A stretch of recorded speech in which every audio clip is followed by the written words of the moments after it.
اعوذ باللہ من الشیطان الرجیم بسم اللہ الرحمن الرحیم قال فما خطبکن، اب بادشاہ نے طلب کر لیا سب کو، بیگمات کو، اذ راوتن ما خطبکن اذ راوتن یوسف عن نفسہ، کیا معاملہ تھا تم لوگوں کا، کیا حقیقت تھی اس کی جبکہ تم نے یوسف کو چاہا، تم سب نے چاہا کہ اسے تم پھسلا دو اور اسے تم گناہ پر آمادہ کرو۔ قلنا حاشا للہ ما علمنا علیہ من سوء، ان سب نے کہا کہ اللہ گواہ ہے ہم میں اس کے بارے میں ہمارے علم میں کوئی برائی نہیں ہے، اس کے نیت میں کوئی برائی، اس کی طرف سے کوئی اقدام، اس کی طرف سے کوئی غلط جو ہے کام قطعاً نہیں، جو بھی کچھ تھی غلطی وہ ہماری تھی۔ قالت امرأۃ العزیز، اب وہ اس امرأۃ العزیز نے بھی، جس کا نام زلیخا مشہور ہے، اس نے بھی کہا الآن حسس الحق، اب تو حق واضح ہو گیا، وہ جو بھی کچھ تھا اس کا پردہ چاک ہو گیا۔ انا راوتہ عن نفسہ، میں نے ہی اصل میں اس کو پھسلانا چاہا تھا، میں نے ہی اسے گناہ پر آمادہ کرنا چاہا تھا، وانہ لمن الصادقین، اور وہ بالکل سچا ہے، اس نے کوئی غلط بیانی نہیں کی ہے۔ ذالک لیعلم، یہ جملہ جو ہے اس کے بارے میں بہت سے اقوال ہیں کہ یہ کس کا قول ہے۔ ایک قول یہ ہے کہ یہ زلیخا ہی کا کلام بھی چل رہا ہے،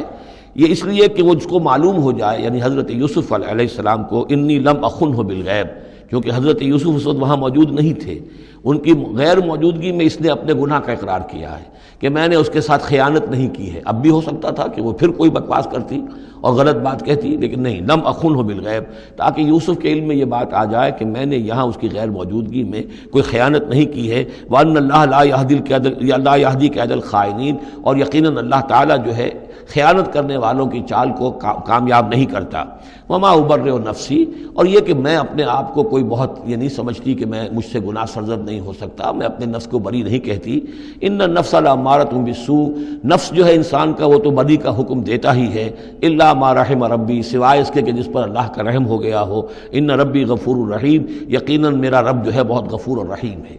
ایک تو یہ ترجمہ ہے اس رائے کے مطابق کہ یہ سارا کلام جو ہے اسی زلیخا کا ہے۔ اصل میں اسی اعتبار سے ہمارے ہاں وہ جو قصہ گو ہیں،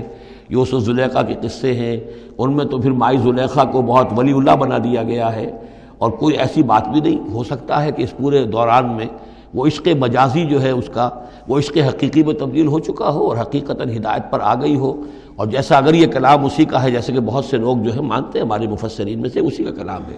اب وہ اللہ کا ذکر جس طرح کر رہی ہے، میں نے اب جو ہے اس پر صحیح بات کہہ دی ہے، اللہ خائنوں کی بات کو راہیاب نہیں کرتا، اور میں اپنے نفس کو بری نہیں کہتی، یقیناً نفس جو ہے وہ تو انسان کو بدی کا حکم دیتا ہی ہے، الا ما رحم ربی۔ ایک رائے یہ ہے کہ اس کا قول تو ختم ہو گیا، انا راوتہ عن نفسہ وانہ لمن الصادقین۔ اس کے بعد یہ قول حضرت یوسف کا ہے کہ میں نے یہ کیوں چاہا، میں نے یہ چاہا کہ میری صفائی ہو جائے اور یہ سارا معاملہ کھل جائے۔ میں یہ نہیں چاہتا تھا کسی اور کی بے عزتی ہو، کسی اور کی عزت کے پردے چاک ہوں، لیکن یہ ضرور میں چاہتا تھا کہ وہ عزیز مصر یہ جان لیتا کہ میں نے کوئی خیانت نہیں کی ہے اس کے معاملے کے اندر، اور اس کے گھر میں اور اس کی عزت پر یا کسی اور کی عزت پر میں نے کبھی کوئی بری نگاہ نہیں ڈالی ہے، اور اللہ تعالیٰ خائنوں کو راہیاب نہیں کرتا۔ باقی میں خود بھی، چاہے اللہ انسان نبی بھی ہو، لیکن یہ کہ نفس جو ہے، جیسا کہ حضور فرماتے ہیں کہ اوصیکم و نفسی بتقوی اللہ، میں تم لوگوں کو بھی حکم دیتا ہوں کہ اللہ کا تقوی اختیار کرو، اپنے نفس کو بھی حکم دیتا ہوں۔ تو حضرت یوسف کا بھی یہ قول ہو سکتا ہے کہ میں بھی اپنے نفس کو بری نہیں سمجھتا، میں یہ نہیں سمجھتا، ہو سکتا ہے اللہ تعالیٰ کی طرف سے خصوصی حفاظت میری نہ ہوتی تو میں کسی غلط حرکت میں مبتلا ہو ہی جاتا۔ وما ابرئ نفسی ان النفس لامارۃ بالسوء، نفس تو یقیناً حکم دینے والا ہے بدی کا، الا ما رحم ربی، سوائے اس کے جو اللہ فیصلہ کر دے اور رحم فرمائے۔ ان ربی غفور الرحیم۔ وقال الملک اتونی بہ، اب بادشاہ نے فیصلہ کن انداز میں کہا ٹھیک ہے اس کو لے آؤ میرے پاس، استخلصہ لنفسی، اسے تو میں اپنا خاص مصاحب بنا لوں گا۔ بادشاہوں کے مصاحبین خصوصی ہوتے تھے جو بہت وقت ان کے ساتھ گزارتے تھے، ان کے ساتھ ہی قریب رہتے ہوں۔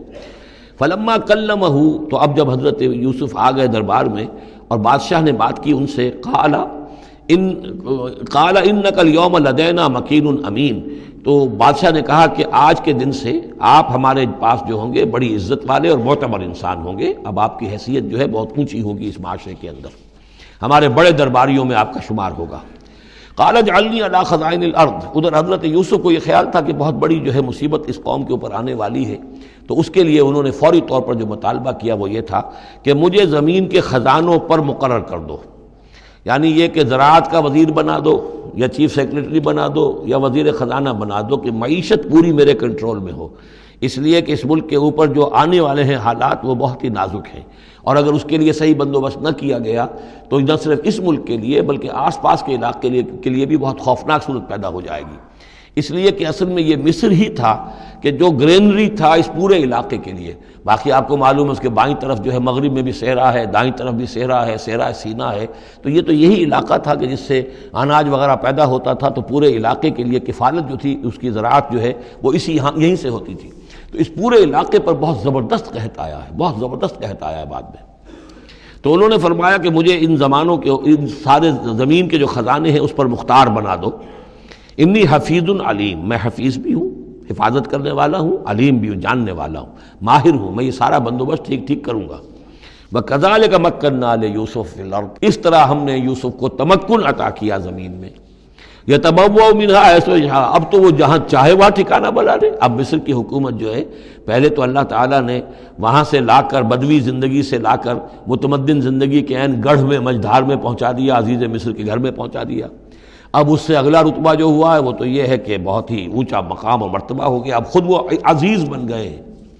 بہت بڑے ان کے پاس کے بڑے اختیارات ہوں۔ وَكَذَلِكَ مَكَّنَّا لِيُوسُفَ فِي الْأَرْضِ يَتَبَوَّأُ مِنْهَا حَيْثُ يَشَاءُ، وہ جہاں چاہے جگہ پکڑے۔ نصیب برحمتنا من نشاء، ہم اپنی رحمت دیتے ہیں جس کو چاہتے ہیں، ولا نضيع اجر المحسنین، اور نیکوکاروں کا اجر ہم ضائع نہیں کرتے۔ والاجر الآخرۃ خیر للذین آمنوا، باقی یہ کہ اصل میں جو آخرت کا اجر ہے وہ تو بہت ہی بہتر ہے ان کے حق میں جو ایمان لائیں اور جو تقویٰ کی روش اختیار کیے رہے ہوں۔ وَكَانُوا يَتَّقُونَ۔ وَجَاءَ إِخْوَةُ يُوسُف، اب پھر دیکھیے کئی سال کی بات ہے، اب 7 سال گزر گئے جس میں کہ اچھی فصل ہوئی، حضرت یوسف نے بندوبست کیا، سٹوریج کیا، بہت بڑا جو ہے انہوں نے سٹور کر لیا گندم کا یا جو بھی اس وقت کا اناج تھا۔ اب وہ دوسرے 7 سال شروع ہو چکے ہیں، قحط پڑا ہوا ہے، اب دور دراز سے لوگ آتے ہیں مصر میں غلہ لینے کے لیے۔ یہاں راشن مقرر کر دیا گیا ہے، ہر خاندان کو ایک اونٹ کے اوپر جتنا سامان آ سکتا ہے، جتنا آ سکتا ہے ایک بورا جو اونٹ کی پیٹھ پر لگ سکتا ہو، 1 سال کے لیے وہ راشن ہے اس کا۔ تو لوگ آتے تھے باہر سے بھی، جو بھی قیمت دے سکتے تھے، جو کچھ ان کے پاس ہوتا تھا وہ دیتے تھے اور یہاں سے وہ راشن لے کر جاتے تھے۔ یہ نظام جو ہے وہاں چل پڑا ہے۔ اب گویا کہ یوں سمجھیے کہ لگ بھگ 10 سال کا فصل ہے ان دونوں رکوعوں کے مضمون کے درمیان۔ وجاء اخوۃ یوسف، اب یہ مشرقی کی طرف سے اب یہ یوسف، حضرت یوسف کے جو بھائی ہیں وہ بھی آئے ہیں، اور ان میں سے 10 آئے ہیں، 11واں نہیں آیا۔ 11واں جو چھوٹا تھا، اب حضرت یوسف کا جو حقیقی بھائی تھا اسے حضرت یعقوب اپنے سینے سے لگائے ہوئے ہیں، اور اس کے مارے میں قطن کسی طرح کا بھی وہ رسک لینے کو تیار نہیں ہے، کہیں جانے نہیں دیتے، ہر وقت اسے اپنے پاس رکھا ہوا ہے۔ وجاء اخوۃ یوسف فدخلوا علیہ، آئے بھائی حضرت یوسف کے اور داخل ہوئے ان کے ہاں، پیش ہوئے۔ فعرفہم، اس نے تو پہچان لیا ان کو، وہم لہ منکرون، لیکن وہ اسے نہیں پہچان پائے۔ کیا اندازہ ہو سکتا تھا کہ یوسف ہے، عزیز مصر بنا بیٹھا ہے یہاں، جس کے دربار میں ہماری اب یہاں پیشی ہو رہی ہے۔ ولما جہزہم بجہازہم، پھر جب ان کا سامان ان کے حوالے انہوں نے کر دیا، تیار کر دیا ان کا اسباب، قال ائتونی باخ لکم، انہوں نے یہ کہہ کر کہ ایک اور بھائی بھی ہمارا ہے، اس کا بھی خاندان ہے، اس کی فیملی ہے، اس کے لیے بھی آپ ہمیں ایک اونٹ جو راشن کا ہے وہ اتنا جو ہے ایک اونٹ کا بورا وہ ہمیں دیجئے۔ ان کا لائے کیوں نہیں ساتھ؟ تم تو 10 آئے ہو، وہ 11واں کہاں ہے؟ اچھا اگر ہے تمہارا 11واں بھائی، ایک علیحدہ فیملی ہے، تو ایک اور اونٹ، ایک اور راشن جو ہے ایک اور فیملی کا میں تمہیں دے دیتا ہوں، لیکن اب جب آؤ تو اس کو ساتھ لے کے آنا۔ قال ائتونی باخ لکم من ابیکم، اب جب آؤ گے تو اپنے بھائی کو جو تمہارے والد سے تمہارا بھائی ہے، ماں سے نہیں ہے، تمہارا جو باپ سے بھائی ہے۔ الا ترون انی اوفی الکیل، کیا تم دیکھتے نہیں ہو کہ میں پیمانے پورے بھر کر دیتا ہوں، وانا خیر المنزلین، اور جو باہر سے آنے والے یہ مہمان آ رہے ہیں میں ان کی خاطر مدارات کرتا ہوں، میں بہتر مہمان نوازی کرتا ہوں۔ فَإِن لَمْ تَأْتُونِی، اور اگر نہیں لے کر آؤ گے اس کو، بہی فلا کیل لکم عندی، تو پھر اس کے حصے کا جو راشن ہے وہ میں تمہیں نہیں دوں گا، وہی جو یہاں آئے وہ اپنے حصے کا راشن لے جائے۔ ولا تقربون، اور پھر میرے قریب نہ آنا، مجھ سے پھر یہ کہ آپ نے اظہار ناراضگی بھی فرمایا۔ قالوا سنراود عنہ اباہ، انہوں نے کہا کہ کوشش تو ہم کریں گے ابا جان کو کسی طریقے سے پھسلانے کی، وَإِنَّا لَفَاعِلُونَ، کچھ کر ہی گزریں گے انشاءاللہ، لے آئیں گے۔ وَقَالَ لِفِتْيَانِهِ، اور حضرت یوسف نے اپنے جو نوجوان کام کرنے والے تھے، چھوکرے جن کو کہا گیا، ان سے کہہ دیا اجعلوا بضاعتہم فی رحالہم، یہ جو پونجی لے کر آئے تھے، ظاہر بات ہے کہ دیہات سے آئے، کیا لے کر آئے ہوں گے؟ کچھ اون لے آئے ہوں گے، بھیڑیں بکریاں جو پالی ہوئی ہیں تو اس کی کچھ اون لے آئے، یا کوئی اس طرح کی چیزیں جو دیہات سے لا کر اور یہ شہر میں اب اس کو پیش کر رہے ہیں تاکہ اس کے عوض انہیں غلہ دیا جائے۔ تو فرمایا اجعلوا بضاعتہم فی رحالہم، یہ ان کے اسباب میں ان کا جو سارا سامان ہے جو یہ لے کر آئے تھے، یہ پونجی، یہ بھی واپس کر دو، اسی میں رکھ دو۔ جب اس میں گیہوں بھرو گے ان کے کجاووں کے اندر وہ سامان بھی رکھ دینا، لعلہم یعرفونہا، تاکہ وہ پہچانیں اس کو اور میرے اس احسان کو سمجھیں جا کر، اذا انقلبوا الی اہلہم، جب کہ وہ اپنے اہل و عیال میں واپس پہنچیں گے، لعلہم یرجعون، تو شاید کہ پھر وہ میرے اس احسان کو بھی مانتے ہوئے پھر وہ دوبارہ آئیں۔